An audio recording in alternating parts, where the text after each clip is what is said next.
قل يا عبادي الذين أسرفوا على أنفسهم لا تقنطوا من رحمة الله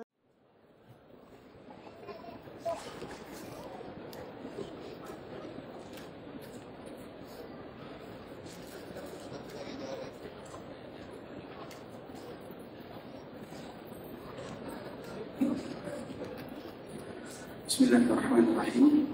Alhamdulillah nahmaduhu wa nasta'inuhu wa nastaghfiruh wa na'udzu billahi min shururi anfusina wa min sayyiati a'malina may yahdihillahu fala mudilla lahu wa may yudlil fala hadiya lahu. Asyhadu an la ilaha illallah wahdahu la syarika lahu wa asyhadu anna Muhammadan 'abduhu wa rasuluhu la nabiyya ba'da amma ba'd.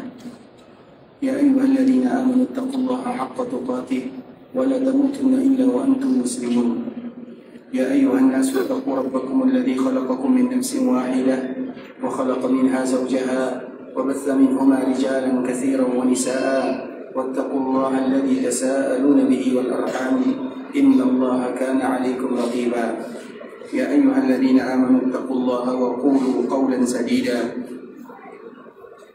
يصلح لكم أعمالكم ويغفر لكم ذنوبكم ومن يطع الله ورسوله فقد فاز فوزا عظيما أما بعد فإن أصدق الحديث كتاب الله وخير الهدي هدي محمد صلى الله عليه وسلم وشر الأمور محدثاتها فإن كل محدثة بدعة وكل بدعة ضلالة. Islam, saudaraku muslimin, para tetamu Allah rahimani wa rahimakumullah. Alhamdulillah, Allah Subhanahu wa taala kembali memberikan taufik dan hidayah kepada kita bersama. Kita bisa kembali duduk di dalam masjid Rasulullah sallallahu alaihi wasallam, masjid yang pondasinya adalah iman dan taqwa, yang artinya apabila ada seseorang yang diberikan kesempatan bisa duduk di dalam masjid Nabi sallallahu alaihi wasallam, itu merupakan kesempatan bagi dirinya untuk menambah keimanan kepada Allah Subhanahu wa taala dan juga kecintaan kepada Rasulullah sallallahu alaihi wasallam. Masjid yang disebutkan oleh Allah Subhanahu wa taala di dalam Al-Qur'an, la masjidun ussisa 'ala taqwa, masjid yang didirikan berlandaskan ketakwaan kepada Allah, karena memang tidak seorang pun yang diberikan kesempatan oleh Allah Subhanahu wa taala bisa berada di dalam masjid Rasulullah sallallahu alaihi wasallam kecuali mereka akan merasakan keimanan mereka bertambah kepada Allah Subhanahu wa taala. Mereka juga merasa kecintaan mereka bertambah kepada Rasulullah sallallahu alaihi wasallam. Dan itu merupakan di antara salah satu alasan Allah Subhanahu wa taala ingin memberikan karunia dan nikmat yang luar biasa kepada kita bersama. Sehingga dengannya kota Madinah disebut dengan Darul Iman. Semenjak Rasulullah sallallahu alaihi wasallam datang ke kota Madinah, maka Allah sudah memberikan nama kota Madinah dengan kalimat Darul Iman atau dengan kalimat Al-Iman. Dan memang juga orang-orang yang menyambut Nabi sallallahu alaihi wasallam, yaitu orang-orang Madinah, mereka juga disebutkan oleh Allah Subhanahu wa taala walladzina tabawwa'ud dara wal iman, yaitu mereka yang mempersiapkan rumahnya, yaitu rumah mereka disebut dengan iman oleh Allah Subhanahu wa taala. Dan kita tahu makna daripada ayat ini adalah kota Rasulullah sallallahu alaihi wasallam yang bernama Madinah, dan kita juga tahu kota Madinah memiliki banyak sekali nama. Sebahagian para ulama menyebutkan lebih daripada 95 nama untuk kota Madinah, yang dari setiap nama menunjukkan bagaimana kemuliaan kota Madinah yang di dalamnya ada masjid Rasulullah sallallahu alaihi wasallam. Dan kita senantiasa bersyukur kepada Allah Subhanahu wa taala ketika kita termasuk di antara salah satu mereka yang diberikan rezeki oleh Allah Subhanahu wa taala bisa duduk dan beribadah di dalam masjid Rasulullah sallallahu alaihi wasallam. Kemudian salawat beriringkan salam semoga senantiasa tercurahkan buat junjungan alam Nabi kita yang mulia, uswah dan qudwah kita bersama, Muhammad bin Abdullah sallallahu alaihi wasallam. Rasulullah sallallahu alaihi wasallam adalah orang yang paling sayang kepada kita sebagai umatnya. Kasih sayang orang tua kepada kita tentunya lebih kuat lagi kasih sayang Nabi sallallahu alaihi wasallam kepada umatnya. Bahkan sayangnya diri kepada kita atau diri kita terhadap diri sendiri lebih sayang Nabi sallallahu alaihi wasallam kepada kita bersama. Bagaimana bentuk sayangnya Rasulullah sallallahu alaihi wasallam kepada umatnya? Sebuah hadis yang selalu kita bacakan di ikhwatul Islam, hadis yang dibawakan oleh Imam At-Tabrani rahimahullahu taala dari ibunda kita Aisyah radhiyallahu taala anha, hadis yang menunjukkan bagaimana sayangnya Nabi kepada umatnya, bagaimana cinta yang luar biasa dihadiahkan kepada kita bersama, yang kita sendiri belum tentu bisa melakukan untuk diri kita. Begitulah Nabi sallallahu alaihi wasallam. Di dalam hadis ini ikhwatul Islam, ibunda kita Aisyah radhiyallahu taala anha melihat Nabi sallallahu alaihi wasallam dalam keadaan bahagia, dalam keadaan suka, dalam keadaan gembira. Maka momen ini dimanfaatkan oleh ibunda kita Aisyah untuk meminta kepada suaminya, kepada rasulnya, kepada nabinya. Karena memang apabila kita berada dalam keadaan bahagia, maka mudah bagi kita untuk mengabulkan orang yang meminta, terutama di momen-momen tersebut. Nah, ini dimanfaatkan oleh ibunda kita Aisyah radhiyallahu taala anha. Namun permintaan ibunda kita Aisyah berbeda dengan permintaan wanita-wanita yang lainnya. Permintaan seorang wanita penduduk surga yang akan mendampingi Nabi yang mulia.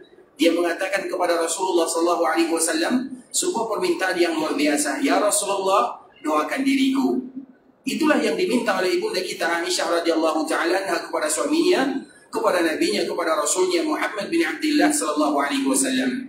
Tidak mungkin Nabi sallallahu alaihi wasallam menolak permintaan istrinya, terutama ibunda kita Aisyah radhiyallahu taala anha. Dan itu merupakan permintaan yang tidak berat bagi Nabi sallallahu alaihi wasallam. Karena Aisyah mengatakan, ya Rasulullah, ud'ullaha li, doakan diriku.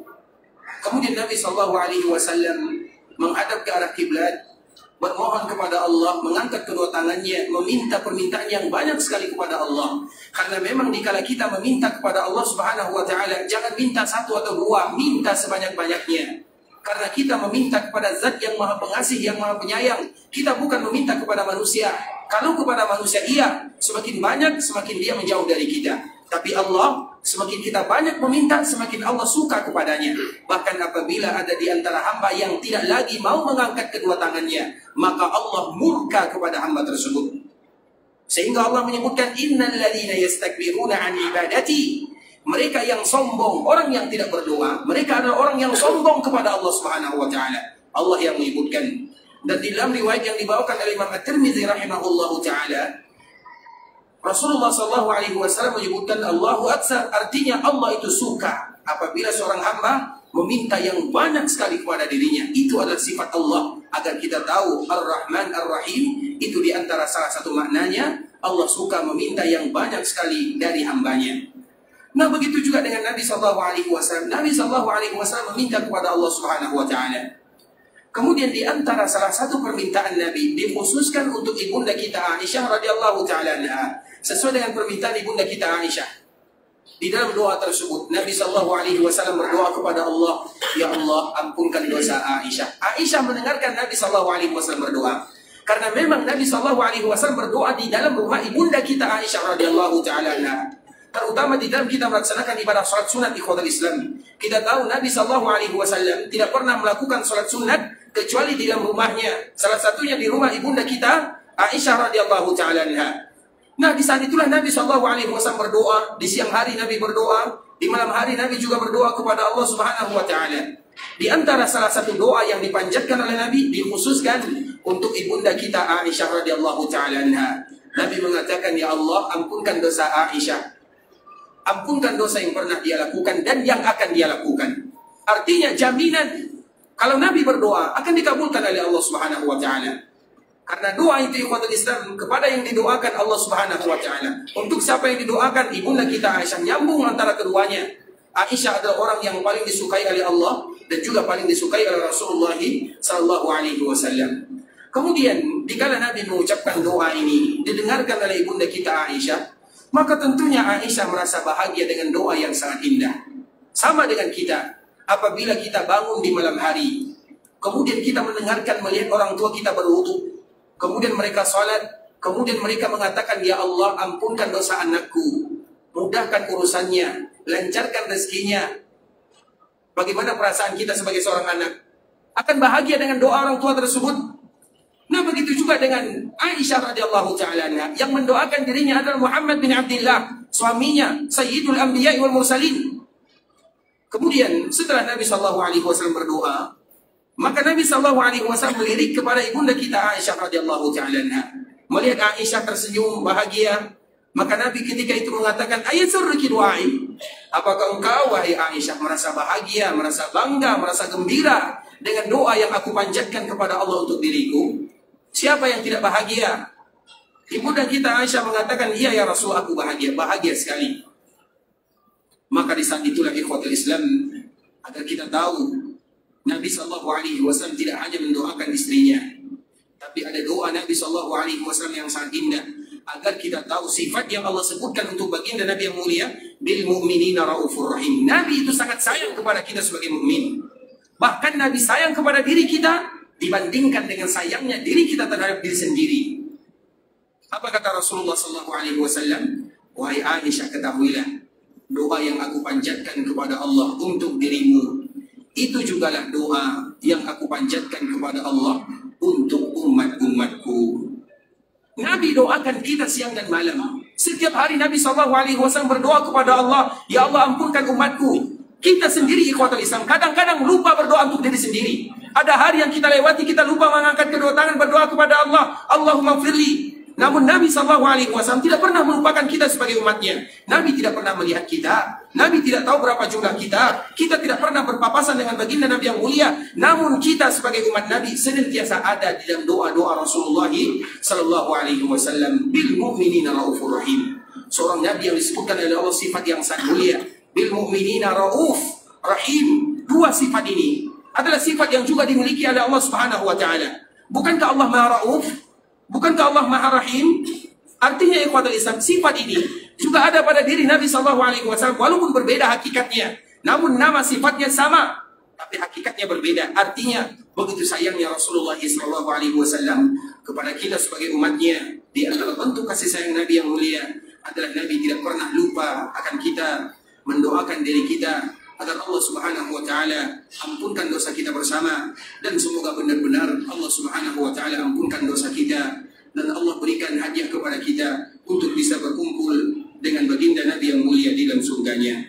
Amin amin ya rabbal alamin. Sehingga di antara kewajiban yang tidak boleh kita lalaikan ikhwatul Islam adalah tidak melupakan Rasulullah sallallahu alaihi wasallam. Di antara bentuk melupakan Nabi sallallahu alaihi wasallam adalah mereka yang melupakan Nabi di dalam sholawatnya, di dalam kalimat-kalimat salamnya. Sehingga apabila ada seorang muslim yang mereka lupa mengucapkan salam dan sholawat kepada Nabi, artinya mereka lupa kepada Nabi sallallahu alaihi wasallam. Nabi tidak pernah lupa kepada kita sebagai umatnya, tapi banyak umat Nabi yang lupa kepada Nabi sallallahu alaihi wasallam. Dan di antara bentuk agar kita tidak termasuk ke dalam kategori mereka yang melupakan nabinya adalah senantiasa mengucapkan salam dan sholawat kepada baginda Nabi yang mulia sallallahu alaihi wasallam. Makanya dalam sebuah hadis yang selalu kami sebutkan di khotbah Islam, banyak sekali kalimat-kalimat yang disebutkan oleh Nabi, terutama bagi mereka yang sudah mulai lupa bersolawat kepada Rasulullah sallallahu alaihi wasallam. Yang pertama, Nabi sallallahu alaihi wasallam menyebutkan dengan kata-kata bakhil, orang yang kikir, orang yang kedekut, orang yang bakhil yang sebenarnya adalah bakhil kepada Rasulullah sallallahu alaihi wasallam. Itulah bakhil yang sesungguhnya. Karena dengan kebakhilan mereka ini akan memberikan mudarat kepada mereka, mudaratnya kembali kepada mereka. Kemudian di dalam riwayat yang lain, Nabi sallallahu alaihi wasallam menyebutkan minal jafa. Jafa itu artinya kering. Di antara bentuk keringnya cinta seorang hamba kepada nabinya adalah dikala mereka sudah lupa berselawat kepada Rasul kita yang mulia. Maka Nabi menyebutkan minal jafa an uzkar inda rajul falam yusalli alaihi. Di antara bentuk keringnya cinta seorang hamba kepada nabinya dikala mereka tidak lagi mau berselawat kepada Rasulullah sallallahu alaihi wasallam. Bahkan di dalam riwayat yang lebih tegas lagi ancaman dari Nabi, man nasiya salata alayya, barang siapa yang lupa berselawat kepada Nabi sallallahu alaihi wasallam karena kealpaannya, karena kelalaiannya, karena kesibukannya, tidak ada alasan di sana. Intinya apabila mereka lupa berselawat kepada baginda Nabi yang mulia sallallahu alaihi wasallam, maka bisa jadi mereka salah di dalam menuju surga Allah Subhanahu wa taala. Sehingga itu merupakan di antara beberapa hadis yang disebutkan oleh Nabi sallallahu alaihi wasallam agar kita tidak bosan-bosan mengucapkan salam dan selawat untuk Rasulullah sallallahu alaihi wasallam. Allahumma salli ala Muhammad wa ahli baitihi wa azwajihi wa dhurriyyatihi kama sallaita ala Ibrahim innaka Hamidum Majid. Allahumma barik ala Muhammad wa ahli baitihi wa azwajihi wa dhurriyyatihi kama barakta ala Ibrahim innaka Hamidum Majid. Atau juga di dalam riwayat yang selalu kita dengarkan, Allahumma salli ala Muhammad وعلى آل محمد كما صليت على إبراهيم وبارك على محمد وعلى آل محمد كما باركت على إبراهيم في العالمين إنك حميد مجيد. Atau juga di dalam riwayat yang selalu kita baca, Allahumma salli ala Muhammad wa ala ali Muhammad kama sallaita ala Ibrahim wa ala ali Ibrahim innaka Hamidum Majid. Allahumma barik ala Muhammad wa ala ali Muhammad kama barakta ala Ibrahim wa ala ali Ibrahim innaka Hamidum Majid. Atau juga di dalam riwayat yang lain, Allahumma salli ala Muhammad abduka wa rasuluk kama sallaita ala Ibrahim wa barik ala Muhammad wa ala ali Muhammad kama barakta ala Ibrahim innaka Hamidum Majid. Ikhwatul Islam, saudara kaum muslimin, para tetamu Allah rahimani wa rahimakumullah.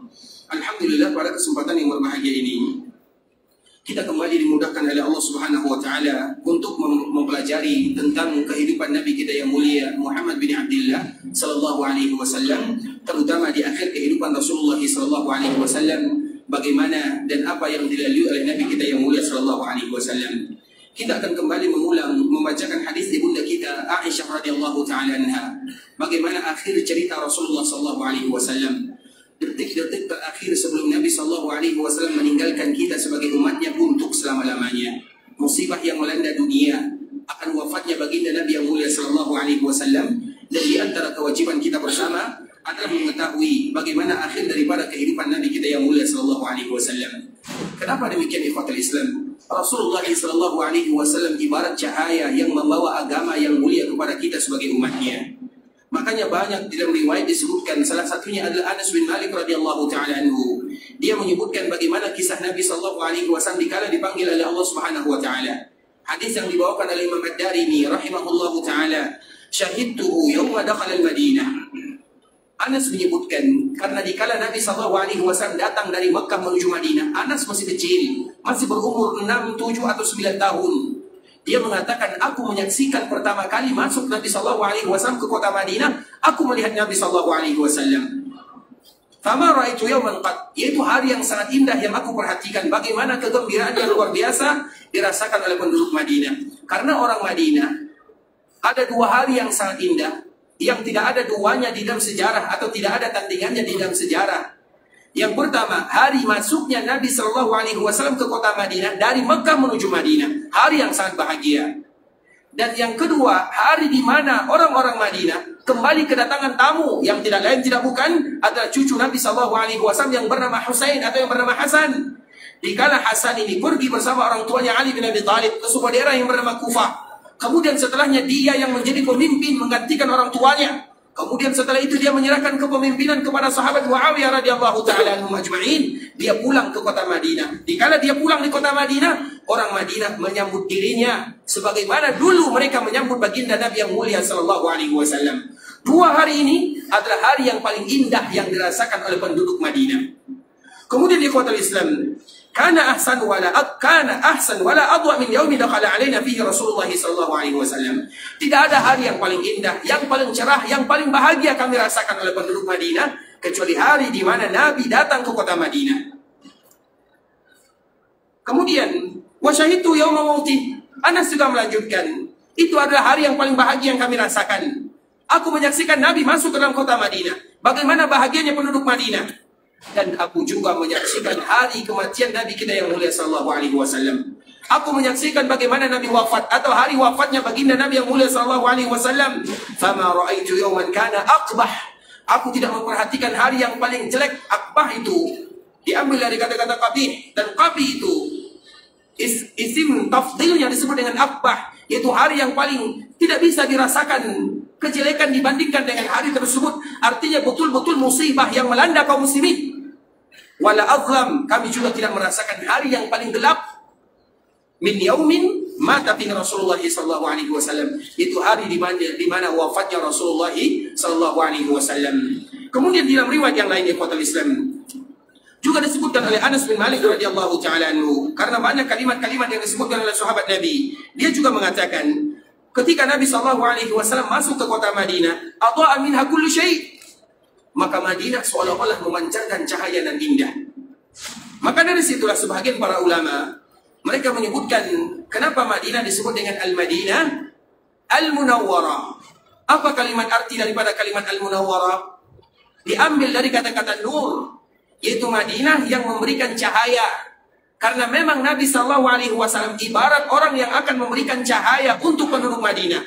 Tapi bukan berarti Nabi tercipta dari cahaya. Dua hal yang harus kita bedakan. Madinah disebut dengan Al-Madinah Al-Munawwarah. Nabi ibarat cahaya yang akan memberikan keindahan atau akan memberikan pantulan cahaya kepada orang-orang yang ada, memberikan sinar agama kepada mereka semuanya. Salah satunya adalah kepada penduduk Madinah. Adha'a minha kullu syai', yaitu terpancarlah cahaya dan indah, bahagia yang luar biasa dirasakan oleh penduduk Madinah. Falamma kana al-yawmul ladzi mata fihi atlama minha kull syai'. Kemudian ketika wafatnya Rasulullah SAW, kami merasa gelap semuanya. Makanya tadi kenapa menyebutkan Madinah terang semuanya. Kemudian hadis atau kalimat yang berikutnya gelap semuanya. Bukan berarti Madinah gelap dikala Nabi SAW wafat. Namun itu bahasa kiasan atau bahasa yang digunakan oleh sahabat Nabi SAW untuk menyebutkan bagaimana musibah yang melanda kota Madinah.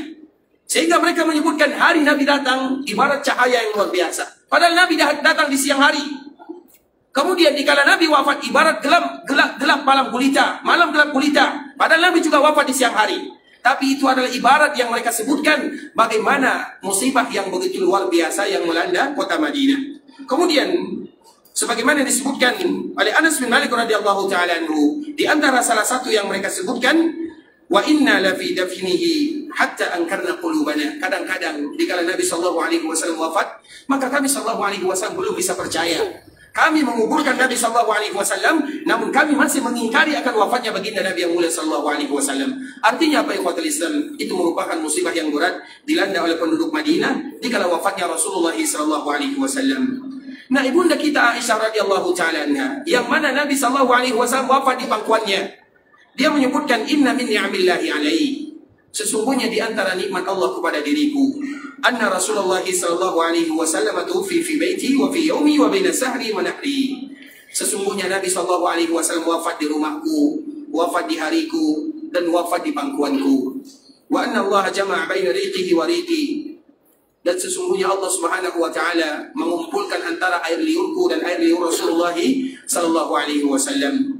Apa maknanya Allah mengumpulkan antara air liur Nabi dengan air liur ibunda kita Aisyah radhiyallahu taala anha? Aisyah kembali menjelaskan, dakhala alayya Abdurrahman yang merupakan saudaranya ibunda kita Aisyah pernah masuk ke rumah Aisyah terakhir kali Nabi sallallahu alaihi wasallam atau hari-hari terakhir Nabi sallallahu alaihi wasallam wafat. Kemudian wabiyadihi siwak, dan dia sedang memegang siwak. Artinya Abdurrahman sedang bersiwak, sedang memegang siwak. Berarti dia memegang siwak, berarti dia sudah bersiwak. Wa ana musnidatun Rasulullah sallallahu alaihi wasallam faraaituhu yanzuru ilaihi. Sedangkan aku sedang menyandarkan Nabi sallallahu alaihi wasallam di tubuhku, dan aku Nabi sallallahu alaihi wasallam melihat dengan pandangannya, karena Nabi sallallahu alaihi wasallam tidak lagi bisa banyak berkata-kata. Nabi sallallahu alaihi wasallam tidak banyak lagi bisa bergerak, terutama di akhir kehidupan Nabi sallallahu alaihi wasallam. Dan selalu kita sebutkan ikhwatul Islam, sakit yang dirasakan oleh Nabi sallallahu alaihi wasallam berlipat-lipat dibandingkan dengan sakit yang dirasakan oleh manusia biasa. Sehingga dikala Abdurrahman memegang siwak dan Nabi ingin memakai siwak tersebut, Nabi tidak lagi bisa mengatakan berikan kepadaku siwak tersebut, padahal mudah mengucapkannya. Nabi juga tidak bisa memberikan dengan isyarat, padahal bisa bagi Nabi untuk melakukannya. Namun apa yang dilakukan oleh Nabi sallallahu alaihi wasallam? Aisyah mengatakan, "Fara'aitu yanzuru ilaihi." Dikala Abdurrahman masuk dengan membawa kayu siwak, maka Nabi sallallahu alaihi wasallam melihat kepada siwak yang dibawa oleh Abdurrahman. Wa araftu annahu yuhibbu siwak. Maka aku tahu ketika Nabi melihat siwak yang dibawa oleh Abdurrahman, Nabi sangat suka kepada siwak. Wa araftu annahu yuhibbu siwak. Dan aku tahu Nabi suka kepada siwak. Fakultu akhudhu lak. Maka aku pun mengatakan kepada Rasulullah sallallahu alaihi wasallam, "Ya Rasulullah, apakah mau aku ambilkan siwak yang tadi ada di tangan Abdurrahman, aku ambilkan untukmu?" Fa asyara bi ra'sihi an-na'am. Nabi tidak mengatakan iya dengan mulutnya, tapi Nabi memberikan isyarat dengan anggukan kepalanya. Artinya sakit yang dirasakan oleh Nabi membuat Nabi sulit untuk berbicara. Padahal mudah bagi Nabi SAW mengatakan iya, ambilkan siwak tersebut untukku. Namun apa yang dilakukan oleh Nabi? Karena sakit yang dirasakan oleh baginda Nabi yang mulia, fa asyara bi ra'sihi an-na'am. Nabi SAW menggerakkan sedikit kepalanya, menandakan iya, silakan ambil kayu siwak tersebut dari Abdurrahman. Kemudian fatanawaltuhu fashtadda alaihi. Aku ambil kayu siwak tersebut dari Abdurrahman, dari saudaraku. Fashtadda alaihi. Maka Nabi SAW pun merasa sangat berat bagi Nabi SAW merasakan sakit yang luar biasa yang dirasakan oleh Allah atau yang dirasakan oleh baginda Nabi yang mulia SAW. Fashtadda alaihi wa qultu lah ulunayyinuhu laka ya Rasulullah. Apakah aku lembutkan pakaian atau baju siwak ini atau kayu siwak ini untukmu ya Rasulullah? Karena Nabi tidak lagi bisa menggigitnya. Artinya Nabi tidak lagi punya kekuatan. Saking lemahnya jasad Rasulullah sallallahu alaihi wasallam. Fa asyara bi ra'sihi an-na'am. Maka Nabi kembali memberikan isyarat dengan kepalanya, iya, silakan lembutkan siwak tersebut untuk diriku. Karena kita tahu ikhwatul Islam, siwak ini dikala kita memakainya, dipakai di bagian ujungnya, dibuang kulitnya, kemudian dibersihkan gigi dengan kayu siwak tersebut. Kemudian dikala Nabi SAW mengambilnya, maka tentunya siwak yang tadi dipakai oleh Abdurrahman, karena Abdurrahman, siwak ini milik Abdurrahman, tentunya sudah ada bagian yang dia pakai, maka dipotong dan dibuang oleh ibunda kita Aisyah radhiyallahu ta'ala anha. Dikala dipotong, dibuang oleh ibunda kita Aisyah, maka diberikan kepada Nabi SAW. Nabi tidak lagi bisa mengunyahnya, karena dikala kita memakai siwak harus dilunakkan terlebih dahulu, digigit terlebih dahulu, sehingga nanti baru kita oleskan di gigi kita ini atau kita bersihkan gigi kita tersebut dengan kayu siwak ini. Kemudian Nabi tidak sanggup lagi, maka di saat itulah Aisyah radhiyallahu ta'ala anha melunakkan siwak yang tadi dimiliki oleh Abdurrahman, dan melunakkan siwak itu dengan gigi. Nah, seolah-olah Aisyah, misalnya ini kayu siwak, dipegang oleh ibunda kita Aisyah, digigit oleh ibunda kita Aisyah radhiyallahu ta'ala anha, kemudian dilunakkan oleh ibunda kita Aisyah radhiyallahu ta'ala dengan mulutnya. Artinya apa ikhwatul Islam? Dikala ibunda kita Aisyah melakukan yang demikian, tidakkah ada air liur ibunda kita Aisyah di siwak yang tadi dilunakkan oleh Aisyah radhiyallahu ta'ala anha? Akan ada di sana. Kemudian setelah dilunakkan oleh ibunda kita Aisyah, yang ada air liur Aisyah di sana, maka diberikan kepada Nabi sallallahu alaihi wasallam. Kemudian setelahnya ikhwatul Islam, maka Nabi sallallahu alaihi wasallam memakainya.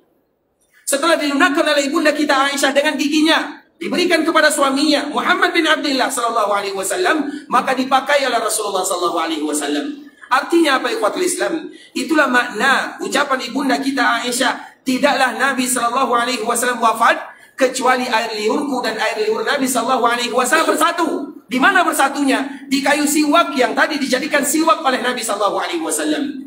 Seolah-olah ikhwatul Islam, siwak ini merupakan kegiatan terakhir dari Rasulullah sallallahu alaihi wasallam. Karena Nabi tahu Nabi akan berjumpa dengan Allah Subhanahu wa taala. Nabi ingin berjumpa dengan Allah dalam keadaan yang indah, dalam keadaan yang bersih. Dan kita tahu tidak seorang pun Nabi dan Rasul kecuali Allah berikan pilihan kepada mereka, mau berjumpa dengan Allah atau mau tetap tinggal dalam kehidupan dunia. Dan semua jawaban mereka sama, mau berjumpa dengan Rabbul Izzati wal Jalalah. Semuanya. Dan begitu juga dengan Rasul kita yang mulia sallallahu alaihi wasallam. Kemudian Nabi sallallahu alaihi wasallam bersiwak. Nabi sallallahu alaihi wasallam bersiwak dengan siwak yang paling indah. Ibunda kita Aisyah menyebutkan, aku sering melihat Nabi sallallahu alaihi wasallam bersiwak, karena Nabi bersiwak dikala Nabi berwudu, Nabi bersiwak. Dikala salat Nabi bersiwak. Dikala bangun di malam hari Nabi bersiwak. Dikala masuk ke dalam rumahnya Nabi bersiwak. Siwak itu kegiatan Nabi sallallahu alaihi wasallam atau rutinitas Nabi sallallahu alaihi wasallam. Namun Aisyah menyebutkan siwak yang paling indah yang dilakukan oleh baginda Nabi yang mulia adalah siwak di akhir kehidupan Rasulullah sallallahu alaihi wasallam. Kemudian setelah bersiwak ikhwatul Islam, maka disitulah Nabi sallallahu alaihi wasallam mulai mengucapkan kata-kata. Banyak kata-kata yang diucapkan oleh Rasulullah sallallahu alaihi wasallam.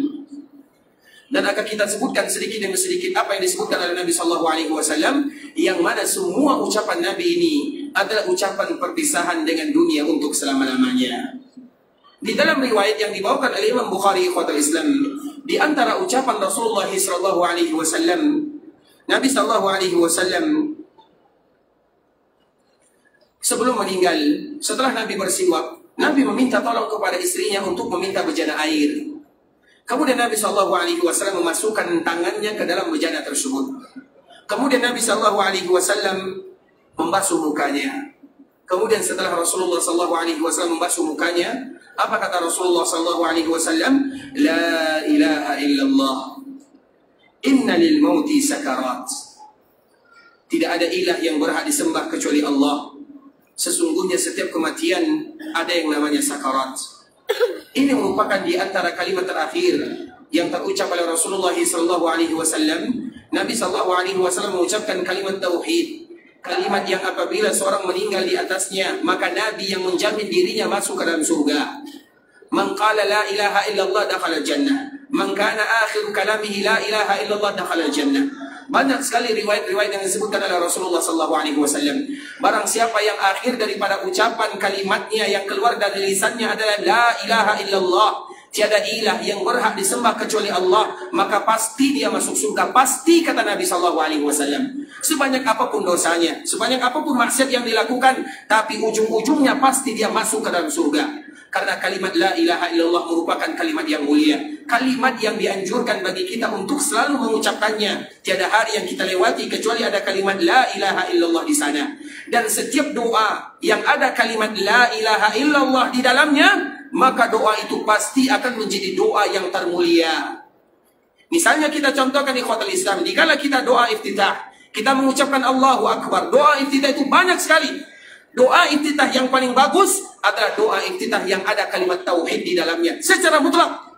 Itu pasti yang bagus. Ketika kita berdoa kepada Allah Subhanahu wa taala, maka kita ucapkan di sela-sela doa la ilaha illallah wahdahu la syarikalah lahul mulku wa lahul hamdu wa huwa ala kulli syai'in qadir. Misalnya dikala kita masuk pasar, kita tahu pasar adalah tempat yang paling tidak disukai oleh Allah Subhanahu wa taala. Namun apabila seseorang masuk pasar mengucapkan la ilaha illallah wahdahu la syarikalah, ada kalimat tauhid di sana, kemudian dia masuk ke dalam pasar tersebut, apa kata Rasulullah SAW? Untuknya alfi hasanah, dia akan mendapatkan 1000 kebaikan. Padahal dia masuk ke tempat yang paling tidak disukai oleh Allah. Namun dikala dia mengawali kalimatnya dengan mengucapkan la ilaha illallah wahdahu la syarikalah lahul mulku wa lahul hamdu yuhyi wa yumit wa huwa hayyun la yamut wa huwa ala kulli syai'in qadir. Apa yang akan dia dapatkan? Dia masuk ke pasar, tempat yang paling banyak syaitannya di sana, tempat yang paling tidak disukai oleh Allah Subhanahu wa taala, tapi akan mendapatkan kalimat pahala yang luar biasa dengan kalimat yang mulia. Dia akan mendapatkan 1000 kebaikan. Berapa 1000 kebaikan? 1000 berapa 1000? 1 juta. Karena dulu tidak ada kalimat 1 juta. Apabila mengungkapkan 1 juta, 1000 dia dapatkan kebaikan. 1000 diberikan kepadanya darjat. 1000 dihapuskan dosanya. Allahu Akbar. Padahal kita masuk ke dalam tempat yang tidak disukai oleh Allah Subhanahu wa taala. Namun itu semua akan berubah dengan kalimat la ilaha illallah. Makanya kalimat ini merupakan ikhwatul Islam. Nabi SAW menyebutkan kepada kita bersama, apabila ada di antara kalian yang merasa imannya sudah mulai kendor, sudah mulai turun, maka ucapkanlah la ilaha illallah. Di saat kita merasa futur, di saat kita merasa malas beribadah kepada Allah, di saat kita mulai malas membaca Al-Quran, di saat kita mulai malas beribadah, malas sholat, malas berpuasa, malas melakukan ibadah yang lainnya, di antara salah satu obatnya adalah kalimat tauhid, la ilaha illallah. Kemudian ikhwatul Islam, itulah yang diucapkan oleh Rasulullah SAW. La ilaha illallah. Kemudian apa kata Rasulullah SAW setelah mengucapkan kalimat yang mulia ini? Inna lil mauti sakarat. Sesungguhnya setiap kematian itu ada yang namanya sakarat, atau yang lebih kita kenal dengan sakaratul maut. Sakarat itu artinya ikhwatul Islam diambil dari kata-kata sakran. Sakran itu artinya orang yang tidak sadarkan diri. Karena setiap orang yang menghadapi kematian, mereka tidak akan lagi sadarkan dirinya. Ibarat orang yang pingsan. Makanya disebut dengan sakarat. Dan setiap kematian itu ada sakaratnya. Masa-masa yang berat dilalui dan dirasakan oleh setiap manusia. Di dalam sebuah riwayat ikhwatul Islam yang dibawakan oleh sahabat Barra bin Azib radhiyallahu ta'ala anhu, menceritakan kepada kita bersama, apabila ada seorang muslim yang taat kepada Allah, yang selalu menghambakan dirinya berubudiyah kepada Rabbul Izzati wa Jalalah, dikala Allah Subhanahu wa taala mencabut nyawanya melalui malaikat-malaikat yang ada, maka malaikat datang ke sana. Kemudian ruhnya, kita tahu ruh itu ikhwatul Islam, ruh itu ada rahasia Allah Subhanahu wa taala. Kita tidak pernah tahu bagaimana tentang keadaan ruh, tapi kita yakin setiap manusia yang bernyawa ada ruh di dalamnya. Nah, dikala dia akan meninggal, maka ruhnya akan berkumpul di dadanya. Dikala roh tersebut berkumpul di dadanya, datang malaikat di sana.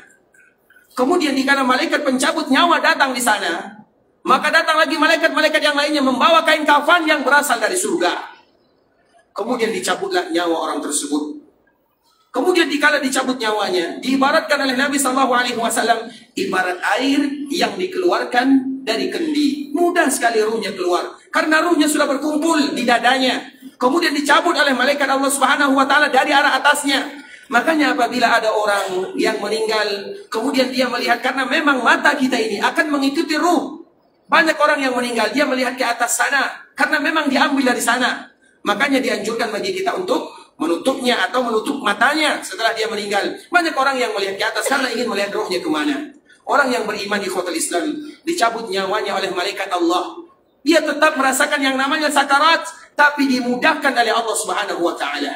Mudah sekali dicabut nyawanya karena ruhnya sudah berkumpul di dadanya. Kemudian ketika ruhnya keluar, langsung dibawa ke langit. Ke langit pertama, dan mengeluarkan harum yang begitu indah, sehingga semua yang dilewati bertanya-tanya, ini siapa? Wangi-wangi ini berasal dari mana? Semuanya bertanya, mulai dari langit pertama, langit kedua, langit ketiga, sampai langit ketujuh. Semuanya bertanya, ini rohnya siapa? Maka akan dikatakan, rohnya Fulan bin Fulan, disebutkan dengan panggilan yang paling indah untuk dirinya. Kemudian disampaikan kepada Allah Subhanahu wa taala, ya Allah, ini hambamu. Kemudian apa kata Allah Subhanahu wa taala? Kembalikan dia ke tanah. Karena darinya kami ciptakan dan kepadanya kami akan dikembalikan. Maka tadi ruh yang dilaporkan kepada Allah Subhanahu wa taala, seolah-olah diangkat ruh ini, menyebutkan bagaimana nanti kedudukannya di sisi Allah Azza wa Jalla dan juga di sisi malaikat-malaikat Allah Subhanahu wa taala. Allah ingin promosikan dirinya.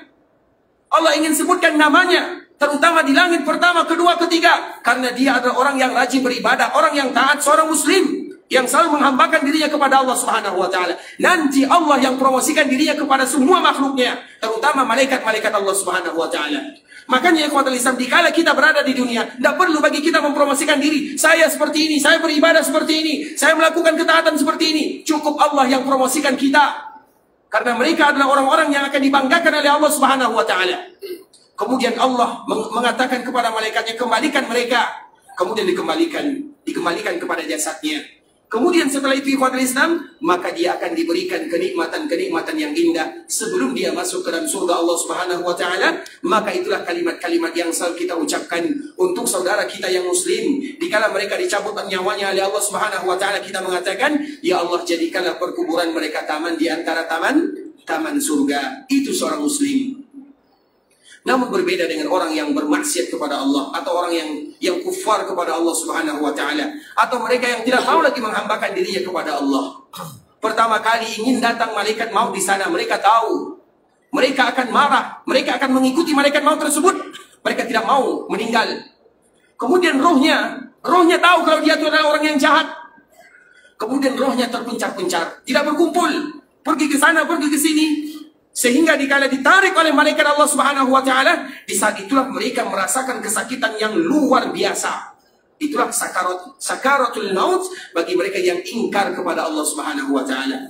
Kemudian dikeluarkan, kemudian diangkat. Dikala pertama kali keluar ikhwatul Islam, maka akan dirasakan bau busuk yang sangat busuk. Antan itu bahasa kitanya, bau yang sangat busuk. Kemudian dibawakan ke atas, tidak diterima karena berbau busuk. Makhluk-makhluk Allah yang ada di langit tidak mau menerimanya. Mereka bertanya, alangkah busuknya, ini roh siapa? Maka disebutkanlah panggilannya yang paling jelek dikala dalam kehidupan dunia. Kemudian dia dikembalikan. Maka di saat itulah awal daripada penyiksaan Allah untuk dirinya. Oleh karenanya ikhwatul Islam, tentunya itu merupakan pelajaran bagi kita bersama, bahwa yang namanya setiap kematian ada namanya sakarat. Bahkan untuk Nabi SAW pun ada sakaratnya. Tapi berbeda sakarat seorang muslim dengan mereka yang tidak muslim. Berbeda sakarat seorang yang taat kepada Allah dengan mereka yang selalu lari dari kewajibannya. Berbeda. Apalagi Rasul kita yang mulia, manusia yang paling disayangi oleh Allah Subhanahu wa taala. Maka seolah-olah Nabi SAW menyebutkan kepada kita bersama ikhwatul Islam, inna lil mauti sakarat. Sesungguhnya setiap kematian itu ada yang namanya sakarat. Kemudian ikhwatul Islam, riwayat yang berikutnya, apa yang disebutkan oleh Nabi SAW sebelum Nabi meninggal. Nabi SAW mengucapkan, Allahumma ghfirli warhamni wa alhiqni birrafiqil a'la. Kalimat inilah yang dibaca oleh Nabi SAW sebelum Nabi wafat. 3 kali Nabi SAW mengucapkannya. Ya Allah, ampunkan dosaku, sayangi diriku. Sebuah kalimat yang mungkin kaum muslimin mereka sudah mulai lupa dan lalai untuk mengucapkannya. Kalimat istighfar, kalimat minta dirahmati oleh Allah Subhanahu wa taala. Maka jangan pernah kita bosan untuk beristighfar kepada Allah Subhanahu wa taala, karena Nabi sendiri terutama di akhir kehidupannya, Nabi yang kita tahu diampunkan dosanya oleh Allah Subhanahu wa taala. Nabi yang kita tahu bahwa kita ini masuk surga, pintu pertama kali dibuka diizinkan hanya untuk baginda Nabi yang mulia. Tapi Nabi tetap mengucapkan Allahumma ufirli warhamni, ya Allah ampunkan diriku dan sayangi aku. Di dalam riwayat yang lain ikhwatul Islam, Nabi SAW menyebutkan ma'alladina an'ama Allahu alaihim minan nabiyyin was-siddiqin wasyuhada'i was-salihin wa hasuna ulaika rafiqa. Ya Allah, kumpulkan aku bersama para nabi, bersama as-siddiqin, bersama syuhada, bersama orang-orang saleh. Sehingga ibunda kita Aisyah radhiyallahu taala anha mengatakan, di saat itulah aku mengetahui bahwa Nabi diberikan pilihan oleh Allah Subhanahu wa taala, dan Nabi tidak lagi memilih kami. Nabi memilih berjumpa dengan Allah Subhanahu wa taala. Kemudian ikhwatul Islam, setelah Nabi SAW mengucapkan kalimat-kalimat ini, thumma nasaba yadah, maka Nabi SAW mengangkat tangannya, mengangkat jari telunjuknya, seolah-olah Nabi SAW memberikan isyarat dan kesaksian kepada Allah Subhanahu wa taala. Thumma nasaba yadah, nasaba itu artinya memberdirikan jari telunjuknya, karena Allah zat yang maha berada di atas, Ar-Rahmanu 'alal 'arsy istawa. Nabi SAW thumma nasaba yadah, Nabi angkat tangannya, kemudian Nabi menyebutkan firrafiqil a'la, firrafiqil a'la, atau dalam riwayat yang lain al-hikni birrafiqil a'la, al-hikni birrafiqil a'la, al-hikni birrafiqil a'la. Artinya al-hikni, ya Allah ikutkan aku, al-hikni birrafiq, rafiq itu artinya adalah teman, al-a'la zat yang maha di atas, artinya ya Allah panggillah diriku karena aku ingin berjumpa dengan dirimu. Sehingga Nabi SAW menyebutkan al-hikni birrafiq, teman yang al-a'la, yang maha di atas. Karena Allah Subhanahu wa taala menyebutkan tentang dirinya, Allah Subhanahu wa taala berada di atas sana. Makanya dikala kita sujud di tempat kita yang mana kita merendahkan diri kita kepada Allah, kita tetap menyebutkan subhana rabbil a'la, zat yang maha di atas. Nah, Nabi SAW menyebutkan al-hikni birrafiqil a'la, ya Allah kumpulkan aku dengan dirimu, artinya silakan cabut nyawaku. Itulah kalimat yang terakhir yang diucapkan oleh Rasulullah SAW, hatta qubid wa malat yaduhu. Kemudian setelah Nabi SAW mengucapkan al-hikni birrafiqil a'la sambil mengangkat jari telunjuknya, maka Nabi SAW pun dipanggil oleh Allah Subhanahu wa taala untuk selama-lamanya, dan tangan Nabi SAW yang tadi berdiri menuju ke arah atas, maka tangannya Nabi SAW terjatuh setelahnya, dan Nabi SAW dipanggil oleh Allah Subhanahu wa taala untuk selama-lamanya. Allahumma salli wa sallim wa barik ala nabiyyina Muhammadin wa ala alihi wa sahbihi wa sallam tasliman katsiran. Wafatnya Rasulullah SAW ini ikhwatul Islam, sebagaimana yang kita sebutkan kemarin, terjadinya di hari Senin tanggal 12 Rabiul Awal. Tanggal 12 Rabiul Awal itu adalah hari di mana jangankan tanggal 12-nya, hari Kamis saja. Karena awal sakitnya Rasulullah SAW hari Kamis. Nabi meninggal di hari Senin. Awal sakit yang paling berat dirasakan oleh Nabi adalah di hari Kamis. Hari Kamis ini Abdullah bin Abbas radhiyallahu taala anhu setiap kali ingin menceritakan tentang Nabi SAW. Kalau ada di antara para tabi'in orang yang tidak menyaksikan wafatnya Nabi SAW, atau mereka yang tidak tahu bagaimana berita akhir tentang cerita baginda Nabi yang mulia tinggal dalam kehidupan dunia, maka setiap kali menceritakan tentang Nabi, Abdullah bin Abbas mengawalinya dengan hari Kamis, dan setiap memulai hari Kamis, maka Abdullah bin Abbas yaumul Khamis, hari Kamis. Bagaimana kejadian hari Kamis? Hari di mana awal musibah yang melanda kaum muslimin, dikala Nabi tidak lagi bisa berkumpul dengan sahabat-sahabat yang ada. Itu hari Kamis, demikian yang dilakukan oleh Abdullah bin Abbas. Bagaimana dengan hari Seninnya? Hari Senin itu adalah hari wafatnya Rasulullah SAW, yaitu tanggal 12 Rabiul Awal. Nah, kita saksikan sekarang. Sekarang misalnya, hari ini misalnya hari Ahad. Besok misalnya hari Senin. Nah, besok itu adalah hari wafatnya Rasulullah SAW. Dan itu semuanya merupakan kesepakatan para ulama. Para ulama itu sepakat bahwa Nabi SAW wafat tanggal 12. Ada yang menyebutkan perbedaannya tipis antara 12 dan 11. Sebagian para ulama, sedikit di antara para ulama mereka menyebutkan tanggal wafatnya Nabi tanggal 11. Sekarang misalnya tanggal 10, besok tanggal 11, berarti itu adalah hari wafatnya Rasulullah sallallahu alaihi wasallam. Siapa yang berbangga dengan wafatnya Rasulullah sallallahu alaihi wasallam? Tidak ada. Seorang muslim, mereka akan mengenang bagaimana sejarah Nabi. Mereka akan ingin mempelajari bagaimana akhir cerita Nabi sallallahu alaihi wasallam tinggal di dunia. Itulah seorang muslim yang mereka lakukan. Hari tanggal 12 Rabiul Awal adalah hari yang disebutkan oleh Anas bin Malik radhiyallahu ta'ala anhu, tidak ada hari yang paling gelap dirasakan oleh penduduk Madinah kecuali hari ini. Karena hari ini tanggal 12 Rabiul Awal adalah hari di mana Allah mengambil kekasihnya Muhammad bin Abdullah sallallahu alaihi wasallam. Sehingga itu merupakan poin penting yang harus kita ketahui ikhwatul Islam, bahwa tanggal tersebut merupakan tanggal Allah Subhanahu wa taala mengambil Nabi kita untuk selama-lamanya. Kemudian ikhwatul Islam, hari wafatnya Nabi sallallahu alaihi wasallam mudah diketahui. Karena memang Nabi sallallahu alaihi wasallam wafat di Madinah. Dan dikala Nabi berada di kota Madinah, para sahabat berada di kota Madinah, mereka sudah mulai punya peradaban. Sudah mulai ada kalendernya, sudah mulai ada hijriyahnya, sudah mulai ada hitung-hitungannya. Jadi mudah untuk menentukan wafatnya Nabi sallallahu alaihi wasallam. Kemudian sebagian para ulama mereka membahas bagaimana para ulama mereka berbeda dikala mereka menentukan hari kelahiran Nabi sallallahu alaihi wasallam. Wajar para ulama berbeda karena lahirnya Nabi belum ada hijriyahnya di sana. Karena hijriyah itu baru ada dikala Nabi hijrah dari Mekah menuju Madinah, maka disebut dengan hijriyah. Sehingga untuk menentukan kelahiran Nabi lebih rumit dibandingkan dengan menentukan hari wafatnya Rasulullah SAW. Kenapa demikian? Nabi wafat di Madinah, Nabi lahir di Mekah. Dikala Nabi lahir di Mekah belum ada yang namanya hijriyah. Karena belum Nabi SAW belum hijrah. Nabi hijrah baru berumur 53 tahun, Nabi meninggalkan Mekah menuju Madinah. Berarti dikala para ulama mereka mencari kapan Nabi lahir, maka mereka harus kembali mengulang sejarah 50 tahun ke belakang. Makanya disitulah terjadi perbedaan para ulama. Minimal para ulama mereka berbeda untuk menentukan hari kelahiran baginda Nabi yang mulia. Ada 8 perkataan di sana. Mereka berbeda tanggalnya. Kalau misalnya tanggalnya ada yang menyebutkan tanggal 11, ada yang menyebutkan tanggal 5, ada yang menyebutkan tanggal 1, ada yang menyebutkan tanggal 12. Kemudian mereka juga berbeda kapan bulannya. Ada yang menyebutkan di bulan Ramadan, ada yang menyebutkan di bulan Rabiul Awal, ada yang mengatakan di bulan Syawal. Tidak ada satu ungkapan di sana atau satu pendapat di sana. Kenapa demikian? Karena tidak semudah mengetahui kapan Nabi sallallahu alaihi wasallam diwafatkan oleh Allah Subhanahu wa taala. Sedangkan wafatnya Rasulullah sallallahu alaihi wasallam, semua kaum muslimin mereka tahu bahwa tanggal 15 atau tanggal 12 Rabiul Awal adalah hari di mana Rasulullah sallallahu alaihi wasallam kembali berjumpa dengan Allah dan meninggalkan kita untuk selama-lamanya. Yang tersisa kepada kita adalah ajaran yang dibawa oleh Nabi sallallahu alaihi wasallam. Yang ditinggalkan kepada kita adalah sunnah-sunnah Rasulullah sallallahu alaihi wasallam.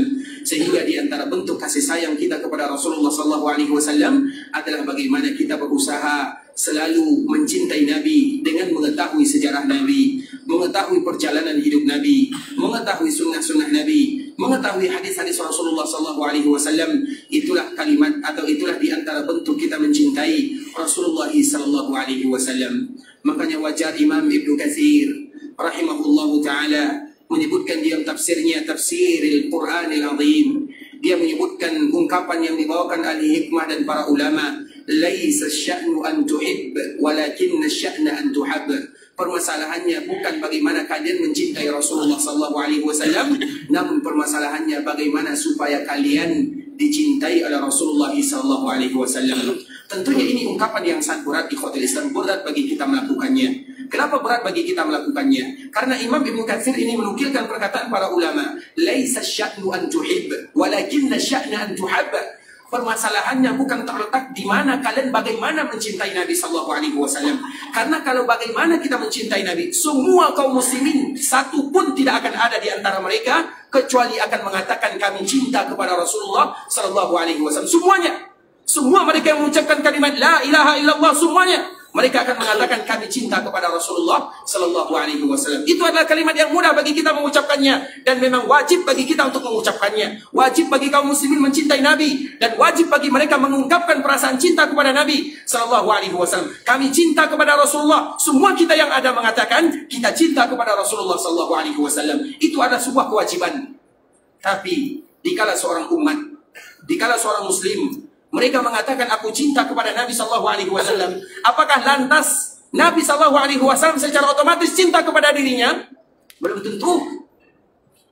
Karena Imam Ibnu Katsir menjelaskan, laisa sya'nu an tuhib walakinna sya'na an tuhab. Permasalahannya bukan bagaimana kalau mencintai Nabi, karena dikala kita mengatakan cinta kepada Nabi itu sesuatu yang mudah sekali. Tapi mencintai Nabi butuh perjuangan. Mencintai Nabi SAW butuh bukti. Makanya disebutkan walakinna sya'na an tuhab. Akan tetapi permasalahan bagaimana supaya kalian dicintai oleh Rasulullah SAW. Artinya apa, ikhwatul Islam? Yang kita lakukan dalam kehidupan dunia adalah bagaimana supaya mendatangkan kecintaan baginda Nabi SAW kepada kita. Bukan bagaimana cara kita mencintai Nabi SAW. Dua hal yang berbeda. Makanya dikala kita ingin mencintai Nabi SAW, poin penting yang harus kita ketahui, apa hal-hal yang bisa mendatangkan kecintaan Nabi kepada kita bersama. Itulah yang harus kita tanya. Kalau seandainya aku lakukan ini, apakah Nabi SAW cinta kepadaku atau tidak? Kalau aku melakukan ini, apakah Nabi SAW cinta kepadaku atau tidak? Begitulah kita mencari cinta dari Nabi SAW. Maka di antara bentuk mencintai Nabi adalah mempelajari tentang sejarah Nabi itu sendiri. Orang yang belajar tentang Nabi, mengetahui tentang sejarah Nabi, mengetahui perjuangan Nabi, mengetahui sejarah hidup Nabi, itu bukti mereka mencintai Nabi SAW. Artinya, kalau mereka tidak mau melakukan yang demikian, berarti tanda mereka cintanya kepada Nabi ada, tapi cinta mereka kurang kepada Rasulullah SAW. Cinta kepada Nabi juga dengan mempelajari sunnah Nabi, mempelajari kehidupan Nabi, membaca hadis-hadis Nabi SAW. Makanya mereka yang paling cinta kepada Nabi adalah orang yang saling atau yang paling bergelut dengan hadis-hadis Nabi SAW. Karena setiap hari mereka melihat qala Rasulullah SAW, qala Rasulullah SAW, qala Rasulullah SAW. Dengan itulah mereka bergelut, sehingga cinta mereka semakin tumbuh, cinta mereka semakin mekar kepada baginda Nabi yang mulia SAW. Maka dari itulah ikhwatul Islam, muncullah sebuah ungkapan dari para ulama. Kalau kalian ingin melihat bagaimana besarnya cinta kalian kepada Rasulullah SAW, maka ukurlah cinta kalian tersebut dengan pengetahuan kalian terhadap Rasulullah SAW. Standarisasi barometer kita bersama dalam mencintai baginda Nabi yang mulia diukur dari pengetahuan kita tentang Rasulullah SAW. Artinya apa, ikhwatul Islam? Semakin kita mengetahui tentang Nabi, maka cinta semakin mekar di hati. Kebalikannya, semakin kita tidak tahu tentang Nabi SAW, semakin jauh kita dari Rasulullah SAW, berarti cinta itu akan semakin menipis. Bahkan cinta itu bisa hilang dari hati dan sanubari. Oleh karenanya, di antara bentuk mencintai Rasulullah SAW adalah dengan mempelajari sejarah Nabi. Semakin kita tahu tentang Nabi, perjuangan Nabi, kehidupan Nabi, maka semakin cinta itu tumbuh di dalam hati. Dan itulah yang semestinya harus dilakukan seorang muslim. Mereka wajib mengetahui tentang Rasulullah SAW, mereka wajib mempelajari tentang kehidupan Nabi SAW, dan mereka wajib mempelajari agama yang dibawa oleh baginda Nabi yang mulia SAW. Karena itu bukti mereka cinta kepada Rasulullah SAW. Dan semoga duduknya kita di dalam masjid Rasulullah SAW ini, kita membahas tentang Rasulullah SAW, terutama kita membahas tentang akhir daripada cerita Rasulullah SAW tinggal di dunia. Ini merupakan bukti cinta kita kepada Rasul kita yang mulia SAW. Ikhwatul Islam, saudara kaum muslimin, para tetamu Allah rahimani wa rahimakumullah. Mungkin sampai di sini pembahasan yang bisa kita jelaskan, dan insya Allah pada kesempatan berikutnya atau keesokan hari dan yang selanjutnya kita akan kembali melanjutkan tentang bagaimana setelah Nabi SAW dipanggil oleh Allah Subhanahu Wa Taala, dan bagaimana pula perasaan yang dirasakan oleh para sahabat Nabi yang mereka selalu siang dan malam bersama Rasulullah SAW.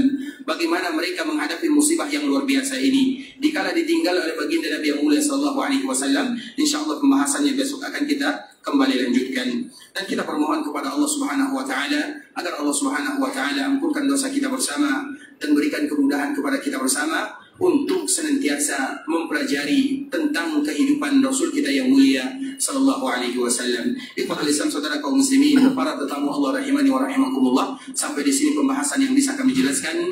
Yang benar dari Allah Subhanahu wa taala, yang salah dari diri kami pribadi karena kurangnya ilmu kami, karena kebodohan dan kejahilan kami. Kami mohon dimaafkan kalau seandainya ada kata-kata yang salah, kata-kata yang kurang berkenan di hati, kata-kata yang salah kami di dalam menyampaikannya. Dan sebelum kita menutup ikhwatul Islam, kita ingin kembali mengingatkan kepada kita bersama, terutama bagi kita yang ada di kota Madinah, diberikan kelebihan oleh Allah Subhanahu wa taala tinggal beribadah di dalam masjid Rasulullah sallallahu alaihi wasallam. Ada sebuah ibadah yang tidak boleh kita lewatkan begitu saja. Sebuah ibadah yang mudah bagi kita melakukannya, namun berat pahalanya di sisi Allah Subhanahu wa taala. Sebuah hadis ikhwatul Islam yang sangat luar biasa. Hadis ini adalah hadis yang dibawakan oleh Abu Hurairah radhiyallahu taala anhu. Dikeluarkan oleh Imam Ibnu Majah rahimahullahu taala. Nabi sallallahu alaihi wasallam menyebutkan, "Man jaa masjidi hadza lam ya'tihi illa li khairin yata'allamu aw yu'allimu fa huwa bi manzilatil mujahidi fi sabilillah. Wa man jaa li ghairi dzalika fa huwa bi manzilatir rajul yanzuru ila mata'i ghairi."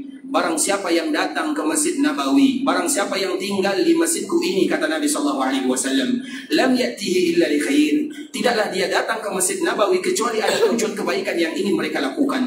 Dan di antara kebaikan yang ingin mereka lakukan adalah belajar tentang kebaikan, belajar tentang ayat-ayat Al-Quran, belajar tentang halal dan haram, belajar tentang hadis Nabi sallallahu alaihi wasallam, belajar tentang agama yang dibawa oleh Nabi sallallahu alaihi wasallam, yata'allamu aw yu'allimu. Baik dia yang belajar atau dia yang mengajar. Yang belajar, yang mengajar sama pahalanya. Maka apa kata baginda Nabi yang mulia? Fahuwa bimanzilatil mujahidi fi sabilillah. Maka dikala dia melakukan perkara yang mulia ini, pada waktu itu dia ibarat orang yang sedang berjihad di jalan Allah Subhanahu wa taala. Artinya ikhwatul Islam, semua kaum muslimin dikala mereka datang ke kota Madinah, mereka ingin salat, iya, mereka ingin berzikir, iya, tapi mereka juga ingin belajar agama. Mereka baca Quran, mereka tahu artinya. Mereka baca hadis Nabi, mereka ingin mendalami maknanya. Maka di saat itulah mereka terhitung sebagai orang yang berjihad di jalan Allah Subhanahu wa taala.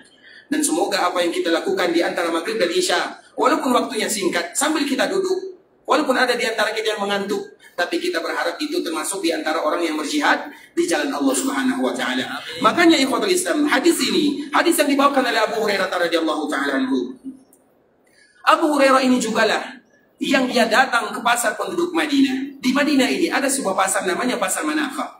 Pasar Manakha itu ikhwatul Islam adalah pasar yang dibuatkan oleh Nabi sallallahu alaihi wasallam dikala Nabi datang ke kota Madinah untuk penduduk Madinah, khusus untuk orang-orang muslim. Karena di awal Nabi datang ke kota Madinah, pasar itu dikuasai oleh orang-orang Yahudi. Dan kita tahu orang Yahudi mereka bermuamalah dengan riswah, dengan riba, dengan hal-hal yang diharamkan oleh Allah Subhanahu wa taala. Maka Nabi menghentakkan kakinya di sebuah tempat yang ada di bagian kanan kita ini, mengatakan ini adalah pasar kalian. Maka disebut dengan Al-Manakha. Kemudian di kota Islam, ketika Nabi wafat, dikala Nabi sudah meninggal, Masjid Nabawi tidak lagi dulu sama dengan keadaan dikala Nabi sallallahu alaihi wasallam masih hidup. Dikala Nabi sallallahu alaihi wasallam hidup, Masjid Nabawi adalah masjid yang sangat indah, penuh dengan makna. Banyak pelajaran yang bisa diambil di dalamnya. Ada Nabi yang akan menyampaikan pelajaran. Ada sahabat yang akan mendengarkan kalimat wejangan dari baginda Nabi yang mulia.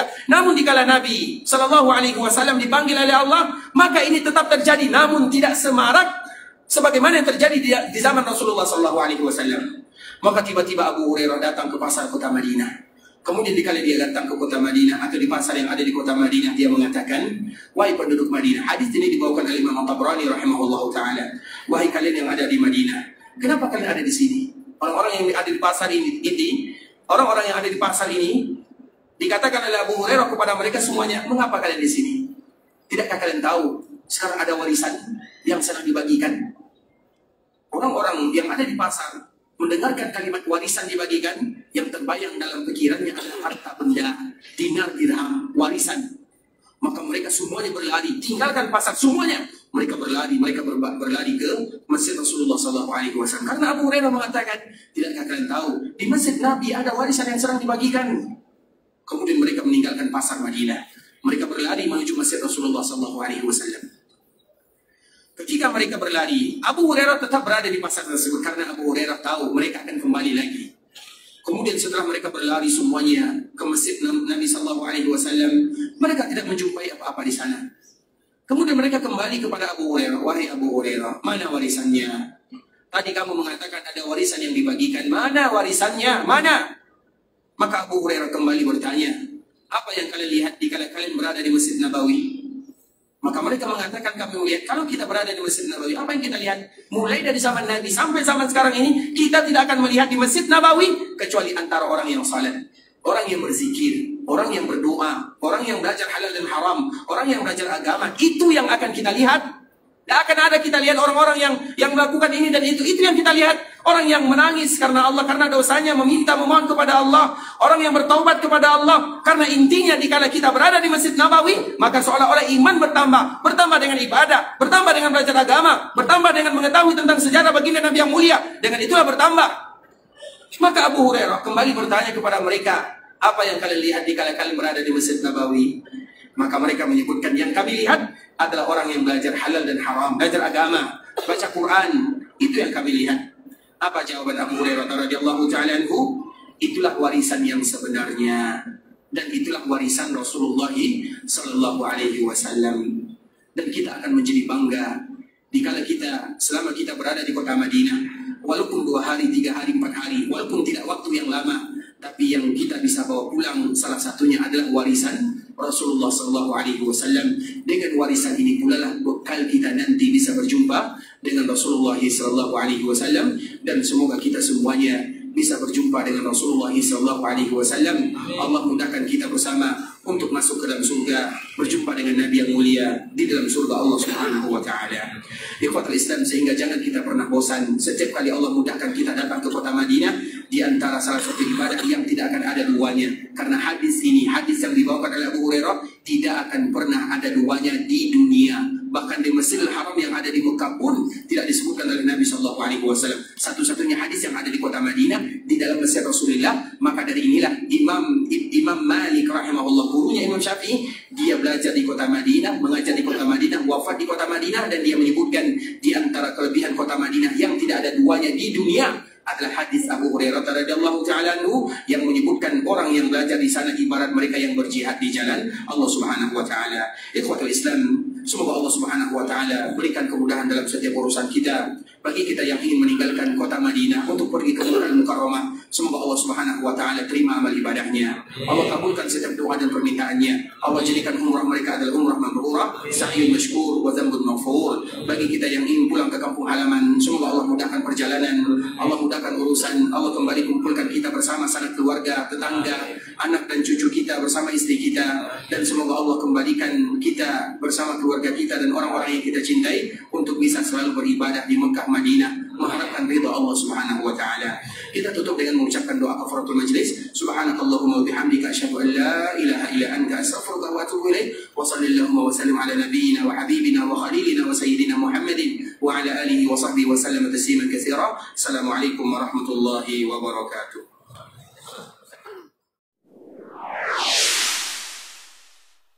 قل يا عبادي الذين أسرفوا على أنفسهم لا تقنطوا من رحمة الله